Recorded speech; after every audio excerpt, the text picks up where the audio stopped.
ఉన్న బంగారాన్ని విడిపించి ఆ రోజు ఆన్లైన్ రేటుకే మేము కొంటాం. Sharma gold company. నమస్తే రమగారు. నమస్తే జయ.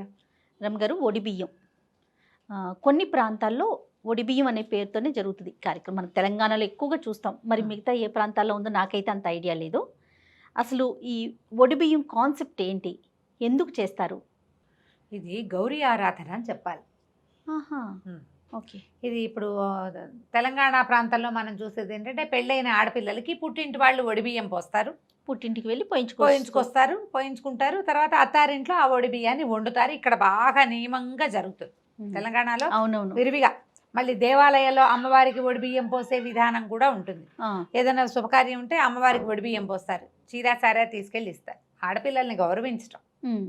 అయితే దీనికి కొన్ని చోట్ల పెళ్లిళ్లలో ఒడికట్టు బియ్యం అని కడతారు. అవును, ఒడిగంటి బియ్యం తెలుసా? అవునండి, తెలుసు. ఈ ఒడిగంటి బియ్యం కట్టడం ఏమిటి, పెళ్లిలో కట్టిస్తే అది అత్తారింటికి వెళ్ళాక విప్పి ఆ ఒడిగంటి బియ్యం తోటి పాయసం చెంగులో కడతారు. తెల్ల చీరకి చెంగులో కడతారు. చెంగులో కట్టే విధానం ఒకటైతే, ఇంకొక చీరలో కట్టి దాన్ని నడుముకి కడతారు. ఓకే, నడుముకి కడితే ఆ ఒడిగంటి బియ్యం ఇట్లా పట్టుకుంటారు. అవును, ఈ కట్టిన చీరకి చెంగుకి కాదు, ఇంకొక చీరలో పోసి కడతారు. లేదా ఉత్తరీయంలో, పెద్ద ఉత్తరీయంలో కూడా కడతారు. పోసేసి నడువుకి బిగించి కడతారు. అవును, ఇక నువ్వు నడుము బిగించాలని చెప్పడం కోసం. అత్తారింటికి వెళ్ళాక ఆ ఒడిగంటి బియ్యాన్ని వండుతారు. కొన్ని ఇళ్లలో పాయసం చేస్తారు. ఒకటి. కొంతమంది ఇప్పుడు బియ్యాన్ని దేంట్లో పోసి పైన పెడతారు, పుచ్చిపోతాయి బియ్యం. అవును, అలాగే సంసారం అలాగే, అందులో రకరకాలు పుడతాయి కదా జీవులు. అలా రకరకాలుగా పరిఢ వెళ్ళాలని కొందరిళ్లలో చెంబులో పోసి పైన పెడతారు. సూపర్. అవి పూర్తిగా పాడైనాక ఏ మట్టిలోనో కలుపుతారు. కొన్ని చోట్ల ఇది కూడా కనపడుతుంది. పాయసం వండే వాళ్ళు ఉండరు అందరూ. ఇప్పుడు ఈ ఒడిబియ్యమే ఒడిగంటి బియ్యం కదా. అవును. అయితే కొన్ని ప్రాంతాల్లో ఏమిటి, ఆడపిల్లలకి కడుపు చలవని ఏటా చలిమిడి పెడతారు, బియ్యంతో చేసిందే కదా. మామూలుగా మనిషి శరీరంలో షట్చక్రాలు ఉంటాయి. నాభి దగ్గర ఉండే చక్రాన్ని మణిపుర చక్రం అంటారు. ఈ నాభి దగ్గర మన ఒడి ఎక్కడ ఉంటుంది, రక్షించే స్థానం అన్నమాట అది. ఈ ఒడిలో ఇలా బియ్యం పోయటం వల్ల ఏంటంటే, ఈ ఒడి మధ్యలో, ఈ మణిపూర చక్రంలో మధ్యలో ఒడియాణ పీఠం ఉందని అంటారు. అంటే అమ్మవారు ఒక చిత్రమైన శక్తితోటి, అంటే చాలా పనులు చేయగలిగే శక్తి. ఇప్పుడు లక్ష్మీదేవి డబ్బిస్తుంది, సరస్వతీదేవి జ్ఞానం ఇస్తుంది, గౌరీదేవి ఐదోతనాన్ని ఇస్తుంది. జ్ఞానాన్ని, సంపదని, ఐదోతనాన్ని ఇచ్చేటువంటి ప్రచండమైన శక్తి స్వరూపం ఒకటి ఈ మణిపుర చక్రపు మధ్య భాగంలో ఉంటుంది. ఓకే. ఆమెని అర్చించటం. ఏ పిల్లకైతే ఒడిలో ఇది పెడుతున్నామో వాళ్ళకి ఇట్లాంటి సమస్తమైన శక్తులు ఉండాలని తమ ఇంట్లో పుట్టిన ఆడపిల్ల ఇంకో ఇంటికి వెళ్ళి అక్కడ కూడా అన్ని రకాల శక్తులతోటి చక్కగా ఉండాలని కోరుకుంటూ ఒడిలో పోస్తారు. ఇవి చేతిలో పెట్టకుండా ఒడిలో పోయిస్తారు. అందుకే ఒడిబియ్యం అన్న పేరు. మనం ఆ ఒడి పదం ఎందుకు వచ్చిందంటే, ఇక్కడ వడ్డాణం అంటావా, వడ్డాణం అంటే ఏమిటి, ఈ పొట్టకి నడుం చుట్టూతా కట్టుకునే సాధనం కదా. ఆ ప్రాంతం పేరే అది, ఒడియాణం దాని పేరు. మనకి లలితా శాస్త్రంలో ఓఢ్యాణ పీఠ నిలయ వస్తుంది అమ్మవారు. అవును. ఈ ఓఢ్యాణ పీఠం అనేది ఒక శక్తిపీఠం కూడా ఉందని చెప్పుకుంటాం. అవును. ఈ ప్రాంతాన్ని మనం ఆ పొట్ట తాలూకు ఈ భాగంలోనే మనకి సంతానం కలుగుతారు, పిల్లలు కలిగేది పొట్టలో. అవును కదా. అది ఎక్కడుంది, కరెక్ట్గా ఇదే ఒడిలోనే ఉంటుంది. స్త్రీ సంబంధమైన ఆడవాళ్ళకి కావాల్సిన హార్మోన్స్ అన్నీ కూడా ఈ కటి భాగంలోనే ఉంటాయి, ఒడి భాగంలోనే ఉంటాయి. వాటన్నిటికీ మంచి చేకూరటం కోసం ధాన్యాన్ని పోయటం పద్ధతి.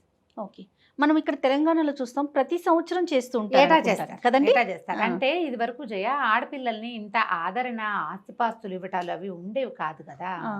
అంచేత ఏంటంటే ప్రతి సంవత్సరము చీరాసారా ఒడిబియ్యం ఒట్టిగా పోసి పంపించేయకుండా ఓ పేరంటం వేడుక, నువ్వు మాకు చాలా విలువైన దానివి అని చెప్పడం కోసం ప్రధానంగా వాళ్ళకి కాన్ఫిడెన్స్ ఉంటుంది. పుట్టింటి ఆదరణ, పుట్టింటి దన్ను వెనకాల వాళ్ళకు ఉండటం వల్ల అత్తారింట్లో విలువ ఉంటుంది, వాళ్ళకు ఒక ధైర్యం ఉంటుంది.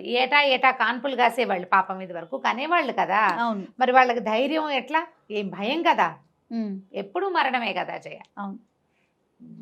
పురుడు అంటే మరణాసన్నం అయ్యి రావటం కదా. మరి ఇంత హింస ఉన్నప్పుడు వాళ్ళకి ధైర్యాన్ని ఇవ్వాలి కదా. అంచేత అట్లా ఏటా పోయటం ఇక్కడ సాంప్రదాయం.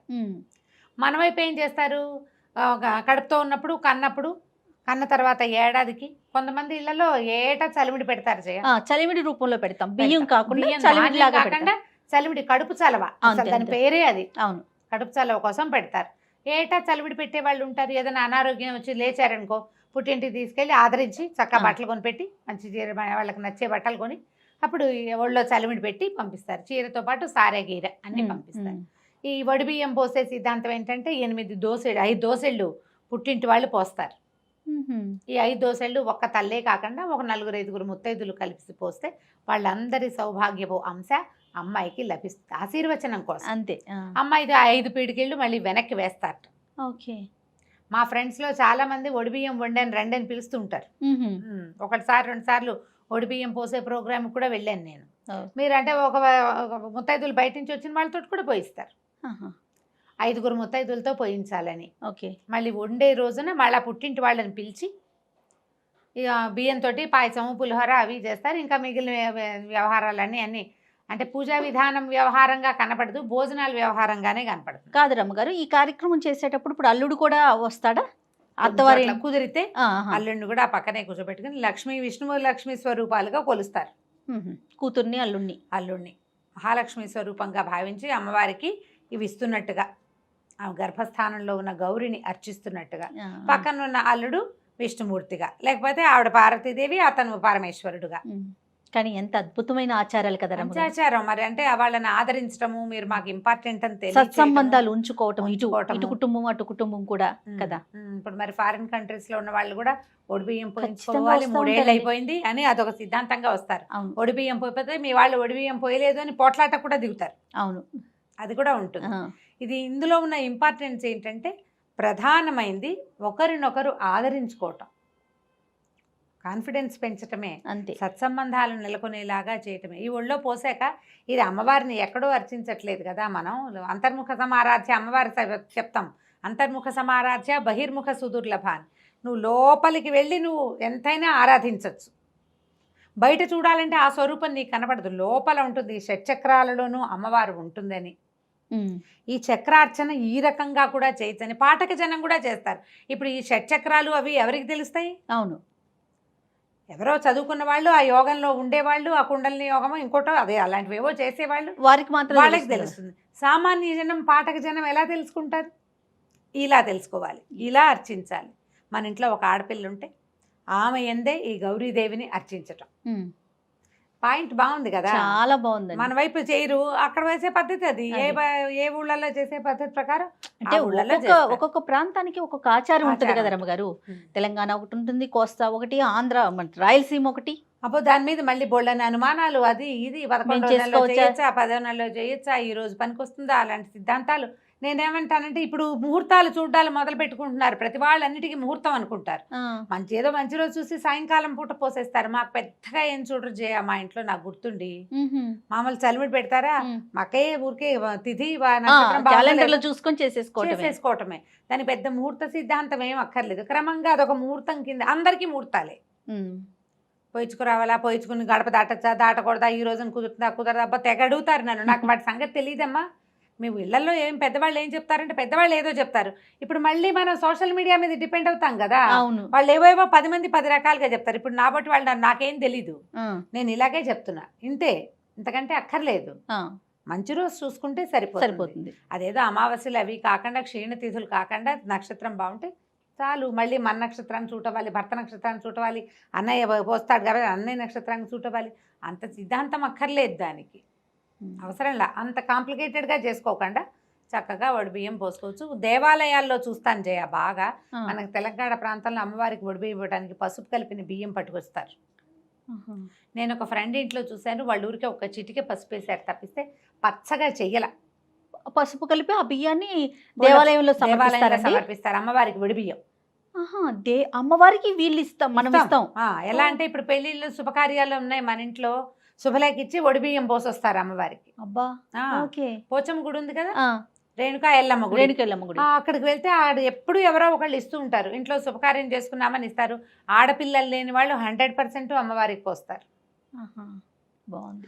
ఆడపిల్లలు ఉన్నా ఏదైనా శుభకార్యాలప్పుడు అమ్మవారికి వడిబియ్యం ఇవ్వటం, ఏటా ఒకసారి అమ్మవారికి వడిబియ్యం పోయటం.